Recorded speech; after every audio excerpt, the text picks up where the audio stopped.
Last week, the ESA presented on Capitol Hill the results of a study that outlines the impacts of the game industry on the American economy.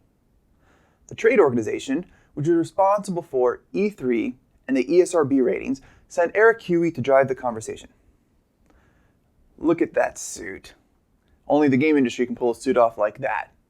Let's hear what Eric had to say. Because what we're going to see today is a portrait of an industry in flux, an industry that is growing, an industry that is dynamic, and an industry that is geographically dispersed throughout the entire United States. One of the members of the panel discussion was Vicarious Visions founder Gua Bala, who created his company in Albany, New York. Vicarious Visions is the developer behind the fall hit Skylander Superchargers. I would say, wow, I can't think of anything more incongruous than a creative business in Albany, New York. In the last 10 years, we've invested more than $250 million into our local community. Representing the Higher Education Video Game Alliance, also known as HEVGA, was Constant Stenkuler. HEGVA, which is the worst acronym ever. Despite her dislike of the acronym, she had some of the most positive comments on the topic of game development in education. Well, it turns out that on campuses, first off, when you add game design to its adjacency fields in STEM, you end up attracting double the number of women.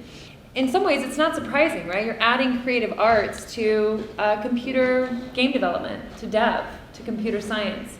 So it turns out that in our programs, we have 91.3% of an employment rate. That's 8% higher than a national average.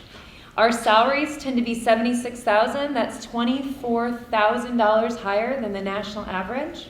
About half of our graduates go into games industry. 55% go into some version of what you saw in Andy's slides, but 45% go into other fields.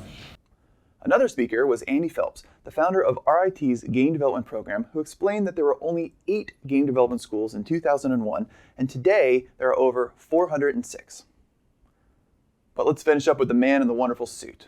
Not surprisingly, the number one employer of my students, whether they're undergraduate or graduate, is Microsoft. That kind of follows. It's a video game design program, and one would expect them to go to Microsoft. He said, well, what's interesting, this year the number 3 employer was Lockheed Martin. That's an important point to remember.